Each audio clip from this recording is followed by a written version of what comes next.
वसोतों से भरी मंगोलिया की सर्द वादियों में एक बच्चा पैदा हुआ। नाम था तीमोजिन। ये वो दौर था जब ताकत ही कानून थी और कमजोर कबीले रेत की तरह बखर जाते थे। तीमोजिन का बचपन भूख, गुर्बत और धोखों में गुजरा। बाप कत्ल हुआ, कबीले ने घर से निकाल दिया, खानदान तन्हाई में तड़पता रहा। लेकिन इस बच्चे के दिल में एक चिंगारी जल रही थी, दुनिया को झुकाने की चिंगारी। वक्त गुजरा, कबाइल इसके गिर्द जमा होते गए, दुश्मन उसके सामने टूटते गए, और एक दिन वो तीमोजिन नहीं रहा, वो बन गया चंगेज खान, दुनिया के सबसे खौफनाक हुक्मरानों में से एक। चंगेज खान का तरीका सिर्फ एक था, इताअत करो या सफ़ हस्ती से मिट जाओ। जहां उसकी फौज पहुंचती, शहर जीता नहीं जाता था, खत्म हो जाता था। नीशापुर में हजारों नहीं, लाखों लोग कत्ल किए गए। मरो में एक ही दिन में आबादी का बड़ा हिस्सा जमीन पर गिरा दिया गया। बुखारा और समरकंद जैसे अजीम शहर जलते हुए खंडरात में बदल गए। वो शहर जहां पहले जिंदगी बसती थी, वहां अब सिर्फ धुआं, लाशें और खामोशी रह जाती। इसकी फौज घर घर जाकर लोगों को निकालती। किसी बच्चे, औरत, बूढ़े को छोड़ना उसकी पॉलिसी नहीं थी। अगर एक शहर लड़ता तो अगले शहर वालों के लिए वो सबक बन जाता। यही इसका असल हथियार था।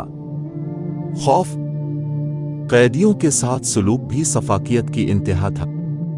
उन्हें दीवारें तोड़ने के लिए आगे धकेला जाता, उन्हें इंसानी ढाल बनाकर दुश्मन की सफों पर चढ़ाई की जाती, और जब वो थक जाते या बेकार समझ लिए जाते तो वहीं तलवार के नीचे गिरा दिए जाते।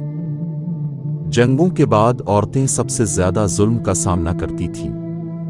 वो जंगी माल के तौर पर बांटी जाती, खानदान टूटते, नस्लें खत्म हो जातीं, और लोग सिर्फ इसलिए जंजीरों में जकड़ लिए जाते कि वो गलत वक्त पर गलत जगह मौजूद थे।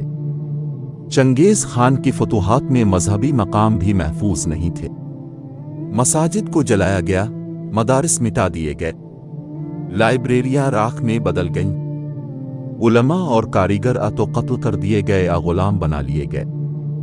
वो इलाके जो कभी तहजीब का मरकज थे, वो उसके बाद वीराने की सूरत इख्तियार कर गए। कई इलाकों में उसने वाज़े हुक्म दिया, जमीन ऐसी साफ कर दो कि दोबारा बसने में सदियां लग जाएं। और ऐसा ही हुआ।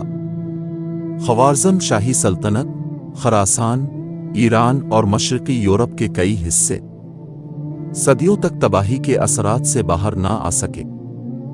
फतह के बाद भी जुल्म खत्म नहीं होता था।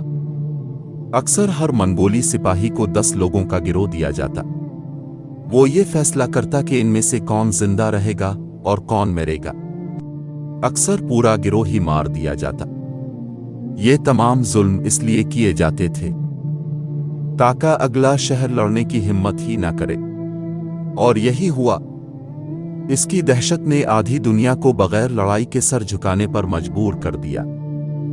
लेकिन इन तमाम फतूहात के नीचे खून, आंसू, चीखें, बर्बादी, जली बस्तियों की खाक और लाखों बेकसूर जानों की कीमत छपी हुई थी।